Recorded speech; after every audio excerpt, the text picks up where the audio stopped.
প্রিয় বন্ধুরা, এই মুহূর্তে ধুবড়ি যুগমিয়া ঘাটে আছি। তো ধুবড়ির যে কয়েকটি ঘাট আছে, 5-6টি ঘাটের মতো, তার ভিতরে প্রধান কয়েকটি ঘাট হলো এই যুগমিয়া ঘাট। ঐতিহাসিক যুগমিয়া ঘাটটি বর্তমানের কন্ডিশনে এরকম, মানে পানি এই সময় শুকিয়ে যায়। তো আর এই যে বড় বড় যে লঞ্চগুলি আসছে, এগুলি ফকিরগঞ্জ, আয়েরকাটা, ফুলবাড়ি, দক্ষিণ পাড়ার বিভিন্ন অঞ্চল থেকে আসে। আরও এদিকে থেকে আরও আসতেছে, দেখেন। জুম করে একটু বগলে নিয়ে দেখা দেই, এরকম আসতেছে। আর যেটা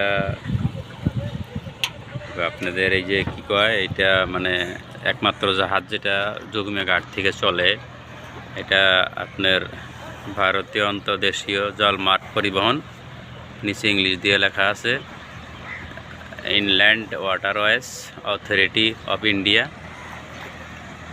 আর এদিকে ওই একটা দূরে বিশাল বড় জাহাজ দেখানো আছে, এটা দেখা যাচ্ছে না, একদম অনেক দূরে। এটাই বহুত বড় খোলা। আর বর্তমানের কন্ডিশনটা এরকমই, মানে এইদিকে যে শহর থেকে যে বিভিন্ন অঞ্চল থেকে গাড়িগুলো আসে নদীর ওপারে যে যাইতে হয়, এরকম ছোট গাড়ি মাল নিয়ে একবারে এক কিনারে আসতে পারে। আর ওপরে ছোট অটো, বাইক আর বিভিন্ন ছোট গাড়িগুলো ওইখানে, আর বাইকগুলো এরকম যে এই নৌকা দিয়ে পাখা চরের অন্যান্য প্রাণ যাইতে পারে। এদিকে দেখেন যে অনেকগুলি ইঞ্জিন চালিত নৌকা এবং লঞ্চ। এটা যে আসলো মাত্র একটা, দেখেন উপরে নিচে লোক মোটামুটি ভর্তি। এটা বোধহয় আপনার ফকিরগঞ্জ, হয়তো ফুলবাড়ি, ওইদিকে দক্ষিণাঞ্চলীয় যে বনত্র ওইদিকে আছে। আর এই অঞ্চলটা যে দেখাচ্ছি আপনাদেরকে আমি, এইটা মোটামুটি একটু রোদ্রের জন্য দেখেন অসুবিধা। গত কিছুদিন আগে এই চরটায় এই নৌ রোডটাকে যে ধুবড়ি ফকিরগঞ্জ, মানে এই জাহাজটা যে চলে, মানে এই জাহাজটা এই ধুবড়ির ঐতিহাসিক যুগমিয়া ঘাট থেকে আপনার এই সোজা এইটা একটা রোড, এইটা দিয়ে দক্ষিণ পাড়ের সেই সাউথ ব্যাংকের যে ফকিরগঞ্জ একটি ছোটো মোটো শহর, সেখানে এটা এই নৌ রুটে চলতো।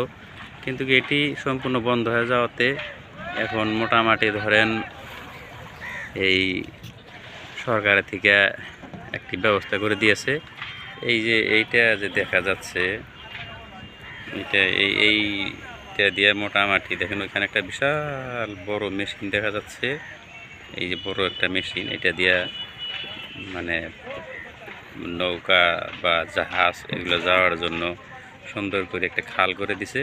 তার জন্য এদিক থেকেও অনেক ইঞ্জিন চালিত নাও বা নৌকা বা বিভিন্ন ধরনের জাহাজ, ফেরি, লঞ্চ এদিক থেকে আসতে পারে। মেশিনটা আমি আরেকবার দেখা দিই। এই যে এই মেশিনটা বিশাল বড় মেশিন একটা, এইটা দিয়ে কাইটা একবারে সম্পূর্ণ রাস্তাটা এই নৌ রোডটি ক্লিয়ার করেছে। এখন আর ধুবড়ি থেকে ফকিরগঞ্জ যাওয়ার জন্য কোনো অসুবিধা নেই। বিশাল বড় একটি জাহাজ, ওটা অনেক দূরে, সেজন্য ভালো করে দেখাইতে পারলাম না। তো প্রিয় বন্ধুরা, ধুবড়ির যেই 4টি প্রধান ঘাট, তার ভিতরে হলো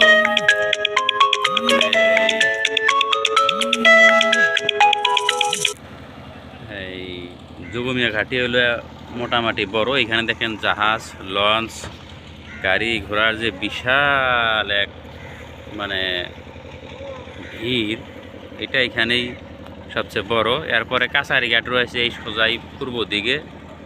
আর শহরের এই দিক দিয়ে গিয়ে একটু পশ্চিমাঞ্চলে আছে আপনার পঞ্চঘাট, তার পশ্চিমে আছে নিউ ঘাট। এরকম বিখ্যাত কয়েকটি মানে টার্মিনাল আছে নৌ রুটের, যেখানে বিভিন্ন ধরনের নৌকা এবং চরাঞ্চলের দক্ষিণাঞ্চলের অনেকগুলি শহর থেকে লোকের একটা সংযোগ বা একটা মানে যাতায়াতের প্রধান রাস্তা।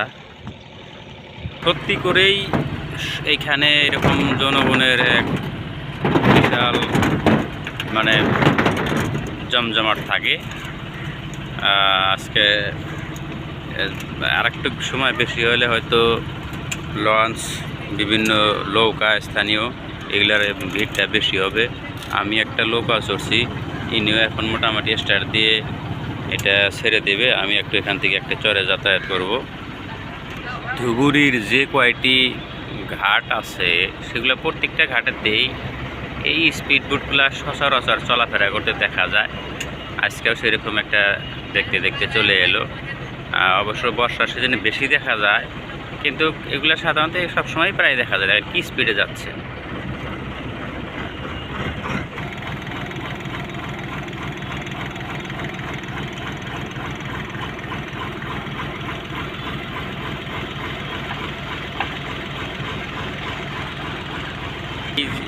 এই স্পিড বোটগুলা প্রায় 10-20 মিনিট পরে পরে একটা করে চলতে দেখা যায়।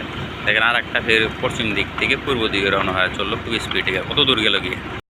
তো এই 4টি ঘাটের ভিতরে বিশেষ করে দেখা যায় যে এই যোগমিয়া ঘাটেই এইরকম নৌযান, লঞ্চ, শ্যালো, বিভিন্ন নায়ের বয়ভর খুব দেখা যায়। বর্তমান যেটা আসলে দেখেন এটা তো কীরকম যাত্রী, অবশ্য জল পরিবহন আইনে এতটুকু যাত্রী উপরে নিচে লোড করা না আছে নাকি সেটা আইনের বিষয় খতিয়ে দেখার দরকার। তো প্রিয় বন্ধুরা, আমি একটু সামনের দিকে দেখা দিই, যেদিকে আমি চললাম এদিকেও মানে নদীর একটা আলাদা প্রাকৃতিক দৃশ্য থাকে। পারে পারে গাছ, বান্ডেল, এগুলো বিভিন্ন ধরনের। তো মৌসুম গোলা হওয়ার কারণে ক্যামেরা একটু ঝাপসা মারে। তো এই পর্যন্ত সবাই ভালো থাকেন, সুস্থ থাকেন। Bye bye.